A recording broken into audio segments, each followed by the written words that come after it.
Catch the perpetrator quickly, will you?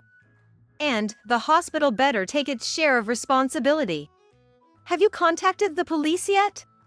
No, we thought we'd wait for your husband to arrive and discuss. We'll consider how to proceed with Iris, and of course, we'll do everything possible. What do you mean by everything possible? Be specific. We're saying we'll discuss it later.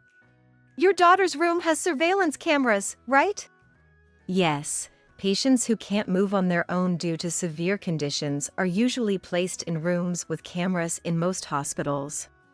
They can't press the nurse call button or call for help if their condition suddenly worsens.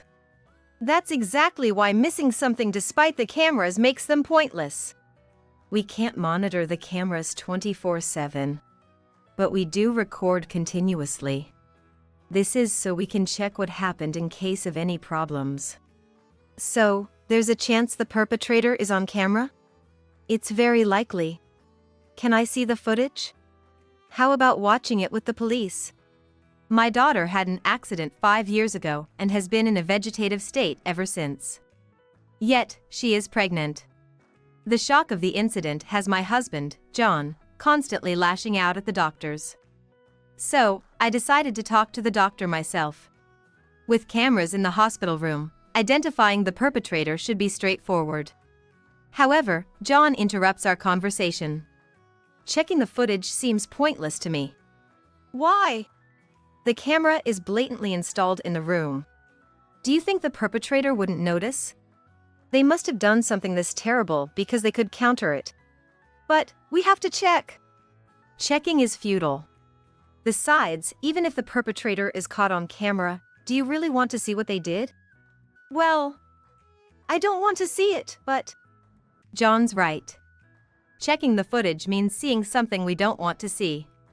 It seems best to leave this to the police. After finishing our conversation with the doctor, we returned to our daughter's hospital room. That's when John, with a smirk, made a face like a villain. Even during our talk with the doctor earlier, something felt off about my husband. My trust in John was crumbling. Later on, I overheard John talking with someone. The conversation was unforgivable. My name is Michelle. I'm a 42-year-old homemaker. My husband, John, is a year older than me and works at a company. We met in a university club, where he was my senior. John was a leader, relied upon by everyone, and admired by many women. I was one of those many women. There were many rivals, and plenty of cute girls, so I was content just admiring John from afar. However, due to some mistake, John started making moves on me. I once asked him, why me, out of all the people you could have chosen? Michelle, you tend to get down easily, right? I just couldn't leave that alone. Being prone to feeling down has always been a complex of mine. However, it seems this trait worked in my favor, unwittingly activating the classic dating technique of being the girl who needs protection. A year into our relationship, John became a working professional before me. We're only a year apart in age, so I joined the workforce soon after.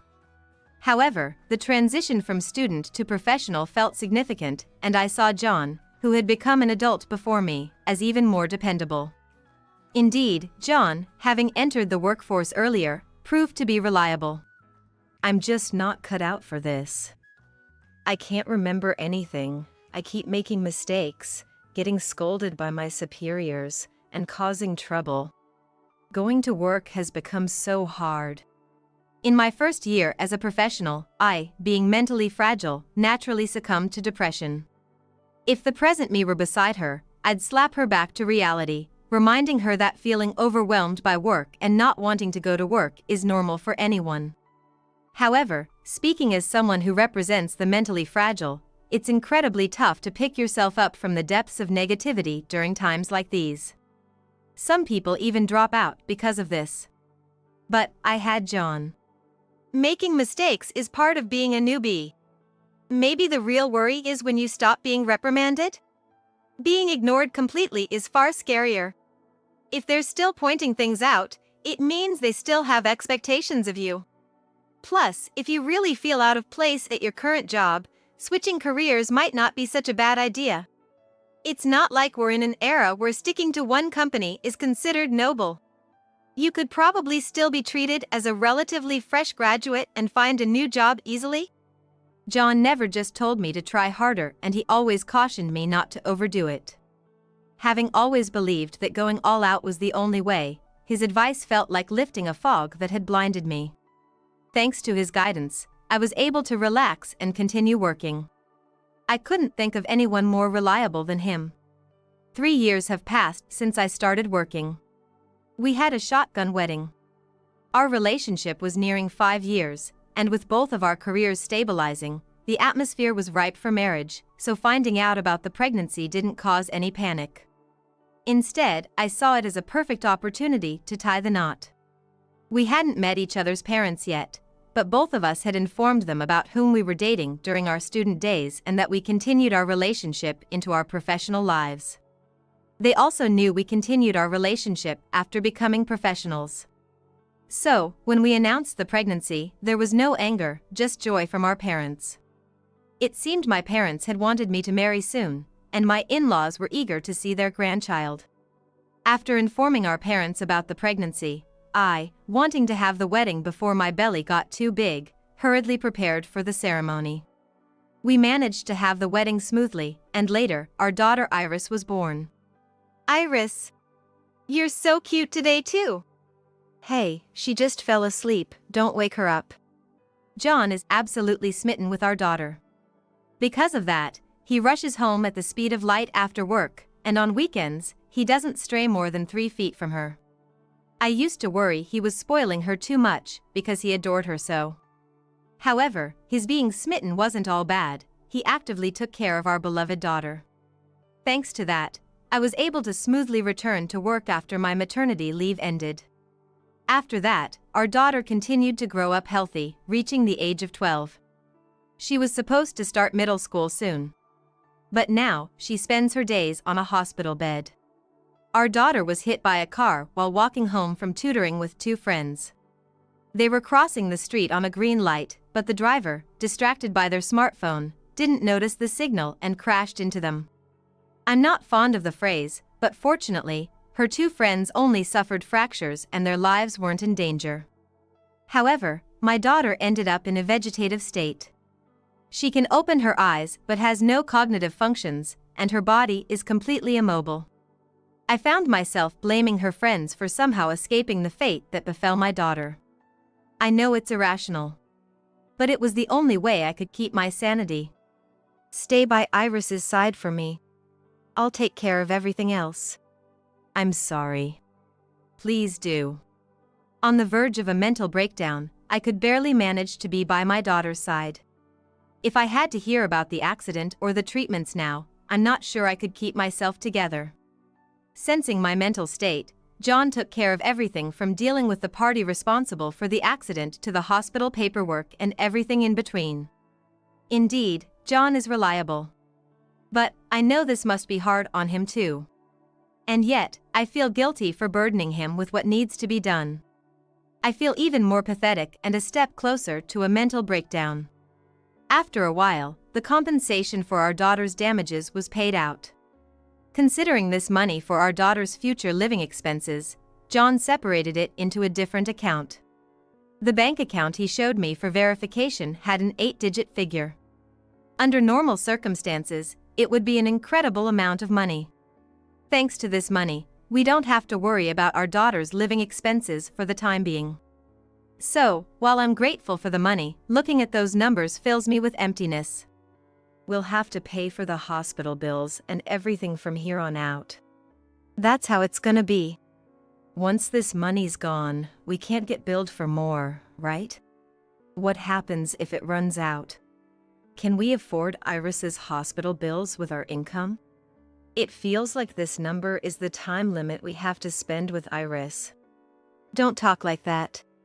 Iris will recover before this money runs out. What if she doesn't? Even if she doesn't recover, remember they told us not to give up and to keep talking to her for 10, 20 years if we have to? There have been recoveries after 30 years. Stop being so gloomy. I'm sorry. You still seem down. I'll take care of the paperwork and all that from now on. Just stay by Iris's side like you have been. I'm sorry. I was on the verge of a mental breakdown. Unable to work in such a state, I quit my job to become a full-time homemaker, staying by my daughter's side. Though, calling myself a homemaker might not be entirely accurate since I barely do any housework, unemployed might be a better description. I devoted myself to my daughter, while John continued working. At first, John would stop by the hospital almost every day after work. But after a while, he visited less frequently, and I started to harbor resentment towards him. A year after our daughter's accident, my frustration reached its limit. Why don't you come to the hospital more often? Don't you care about Iris? You always come home smelling of alcohol. What are you thinking? I unleashed a year's worth of frustrations on my husband. But it seems I wasn't the only one harboring grievances. You can help out around the house a bit too. Look at this living room. It's filthy and cluttered. And it's not just here. It's the whole house. My coming home late is also because you don't cook, so I end up eating out. And it's not just you who's having a tough time because of Iris. I should be allowed to drown my sorrows in a drink once in a while. Maybe I was in the wrong here. Being yelled back by John made me feel like I had come back to my senses. Looking at the room, what didn't bother me before now seemed dirty. I'm sorry. It's not just me who's suffering. And I've been pushing everything onto you, saying whatever I please. No, I was wrong to yell too. Just like you said, I haven't been able to go to the hospital either. From now on, I'll try to visit Iris a bit more. Venting our frustrations to each other made us feel a bit clearer inside. And feeling clearer made us both reflective, and we resolved to work together for our daughter's sake. After that, John hadn't visited the hospital for a few months, but he started coming 2 or 3 times a week.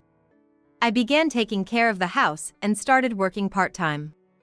However, dealing with the hospital and understanding the system was complicated, and since I hadn't gotten the explanation from the start, there were things I didn't understand, so I decided to leave it to John as before. In exchange, I took care of everything else. This arrangement worked for a while. But then, problems started cropping up again. You didn't come to the hospital this week either. You didn't come last week. Is work keeping you busy? Yeah, it's been busy lately. That's why I'm coming home late. John stopped visiting the hospital again and came home late. And though he said he was late because of work, he came home smelling of alcohol. I could complain like before, but I think John has his own difficulties to deal with. Given the situation, it's understandable if his mental state fluctuates a bit. Being someone who's emotionally fragile and easily swayed by my moods, I kinda get where John is coming from. I figured he'd start coming to the hospital again after a bit. So, I decided to keep an eye on him. But leaving his mood swings unaddressed means I won't get the support I need. I started going to the hospital daily and even took up a part-time job. Gradually getting used to the routine would have been fine, but, true to my bad habits, I overdid it and ended up sick. You never change, do you? I'm sorry. No, it's my fault too. I said I'd go to the hospital and then didn't keep my promise. From now on, I'll make sure to go on my days off. In exchange, you need to take it easy. But you're working harder than I am. It doesn't matter who works more since everyone has their own limits. If you don't overdo it and rest properly, you wouldn't end up sick, right? Besides, showing up tired in front of Arya will just make her worry. You're right. We both ended up reflecting, and my husband started coming to the hospital again. 3 years after our daughter's accident. Just like he promised, my husband has been visiting the hospital on his days off. When he's at the hospital, I take the time to rest at home. It's not that we're taking our daughter's situation lightly or cutting corners. Her recovery is a marathon, not a sprint. Over these 3 years, I've learned that living efficiently is necessary to make it through the long haul. As for our daughter, she seems to be showing signs of improvement to me. Iris, the weather's nice today, isn't it? Feels good. We couldn't go outside much last week because of the rain. Are you happy? I push my daughter's wheelchair, walking through the hospital's courtyard. She has started to go for walks. A male nurse always accompanies us on these walks, though female nurses usually take care of her needs. The walks involve moving from the bed to the wheelchair, so a male nurse helps us out. To me, my daughter seemed to enjoy the sunlight and appeared happy. To others, her expression might not seem to have changed. But to me, it looks like she's smiling. I used to not see any change in her expression, so I've been thinking maybe my daughter is starting to recover on her own. But signs of recovery aren't just in her expressions. When I talk to her while holding her hand, it seems like she's responding with blinks. Some might think it's wishful thinking, but there are clear changes. She's started to be able to eat. When I say eat, I mean she can swallow food that's been pureed after swallowing therapy, but still, the main nutrition comes through a feeding tube. Even so, I can't help but feel hope and expectation. When we got back to the hospital room after a walk, a female nurse came by. It seems this month's hospital bill hasn't been paid yet. Must be John's oversight. I've left handling the hospital matters to him. So, I just need to remind John about the missed hospital bill payment over the phone. But he's been on a business trip since yesterday. He could make the transfer from where he is, but I feel bad bothering him with payments while he's away. I decided to go home and look for the credit card where my daughter's money is kept. Wasn't it here? I thought it was kept on the shelf where we keep our joint bank cards, but I can't find my card. It must be over there. There's a shelf where we keep documents and contracts we've used for hospital and accident dealings. The card must be there.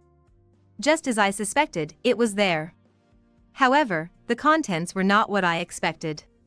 What? It's gone down this much? Checking the amount in the online banking, it had already dropped to less than half. I understand that hospital expenses are high. But still, nearly $200,000 disappearing in 3 years seems way off.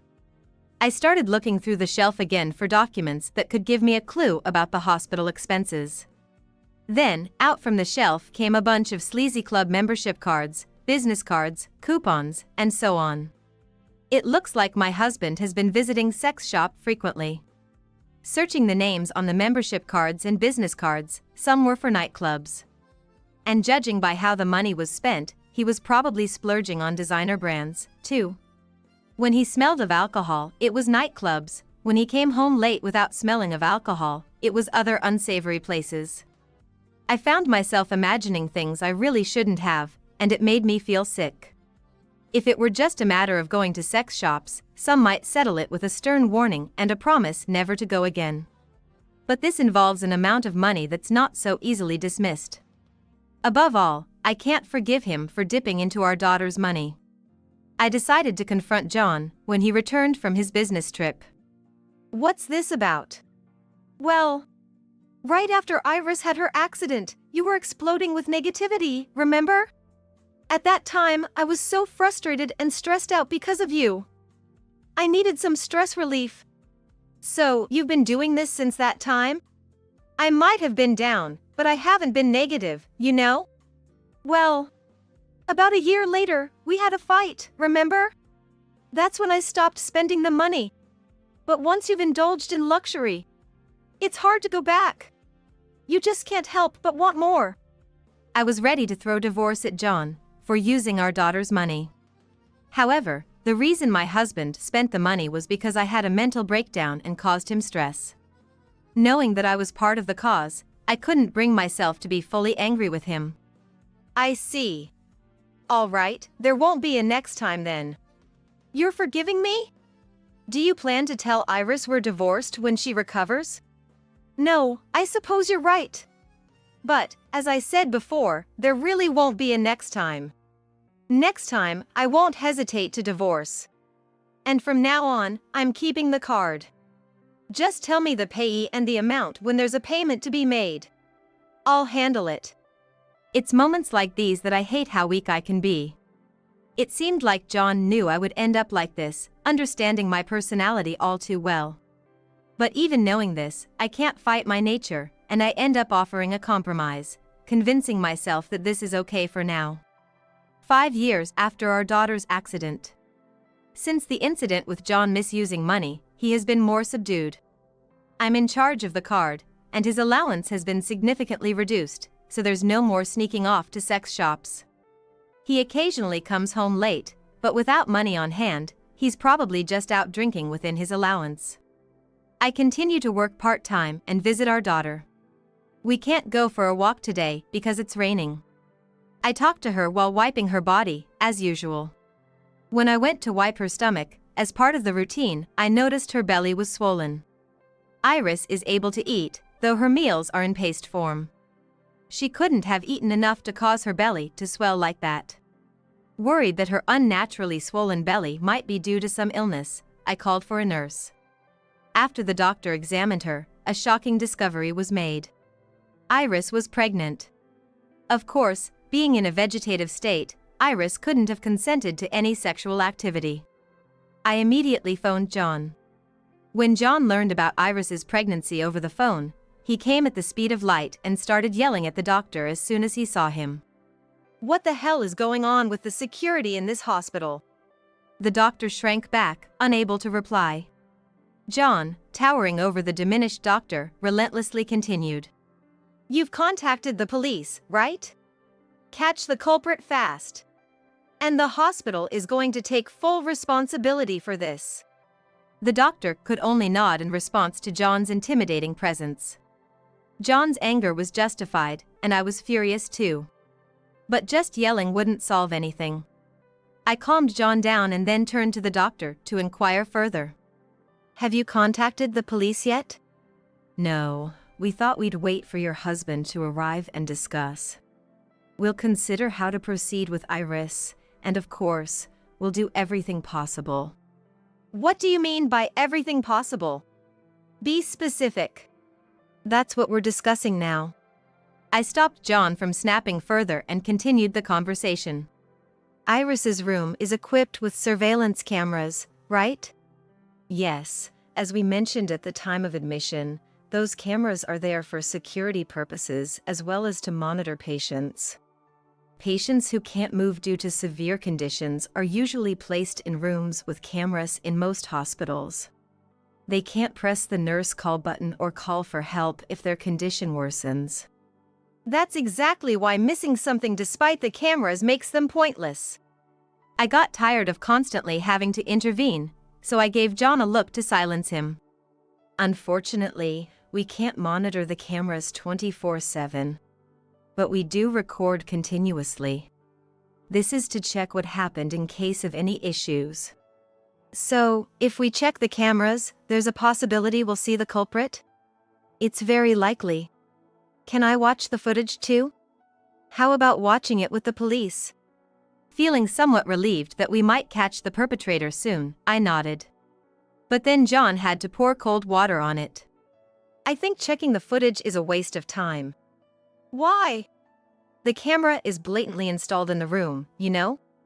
The perpetrator couldn't have missed it. Maybe they did something this terrible because they knew how to get around it? But we have to check. Even if we check, it's all in vain. Plus, even if the perpetrator is caught on tape, do you really want to see what they did to Iris? I don't want to see it, but... Then, we should leave it to the police and focus on discussing what's next with the hospital. As usual, you stay by Iris's side, and I'll handle the discussions with the hospital. Let's wait until the hospital offers the best they can do. The security was obviously lax, so we should expect them to take appropriate action. If their response is dismissive, we'll push back. I was pulled by John, back to Iris's hospital room. Once we were back, John started smirking. He had been snapping at the doctors and seemed to pressure the hospital for the best possible deal. Hoping not to hear the answer I feared, I nervously asked John. Are you planning to get money from the hospital? Eh? Of course. You're saying you don't want it? It's not that. I believe we should receive a fair amount for what's necessary. But watching you, it seems like you're aiming for more. What's wrong with that? It's only natural to get as much as we can. This is like Iris earning money with her own body. But she can't speak for herself. So, it's our duty as her parents to squeeze as much out of the hospital as possible, right? It seems John has been corrupted by his nightlife, not just in his habits but mentally as well. It's not that I have a prejudice against women working in the nightlife industry. Sure, some take pride in their work. However, Iris didn't choose to get pregnant. John said it was like her earning money with her body. My trust in him crumbled with a loud crash. Money and desire. Can they really corrupt someone to this extent? I snuck out of work, so I'm gonna make a quick call to the office. As John left the room, his back looked to me like the villain of a drama. It's going to be okay. I'll take care of everything. I held Iris's hand, offering words without any basis. I know better than anyone that, not being a doctor, police officer, or lawyer, there's nothing I can do. Sighing, I looked out the window down at the courtyard. That's when John came into view. He was heading towards the edge of the courtyard. It looked like he was going somewhere out of sight. But if it was just a call, there was no need to go that far. He wasn't on the phone or anything. Driven by unstoppable mistrust, I hurried toward John. As I stealthily approached John, I saw a male nurse. He was the nurse always helping with our daughter's walks. It seems male nurse had arrived while I was coming down from the room. I eavesdropped on their conversation. And the content was shocking. Learning the truth, I was consumed by anger alone. A few days after our daughter's pregnancy came to light. She had an abortion. It was risky, but the surgery was a success. In my heart, I celebrated, thinking our daughter was indeed recovering and getting her strength back. Regarding the crucial camera in the room, just as John said, no suspicious person was caught on it. In fact, there seemed to be no interruptions or evidence of tampering or editing, as if nothing was amiss. It was as though our daughter had been impregnated by a ghost. However, DNA testing of the fetus revealed the perpetrator was not a ghost but the male nurse who had been helping with her walks. The nurse was the perpetrator, huh? What a foolish act. Well, thanks to him, we'll be getting money from the hospital. Gotta be grateful for that. With those contemptible words, John acted as if the case was already resolved with the nurse's arrest.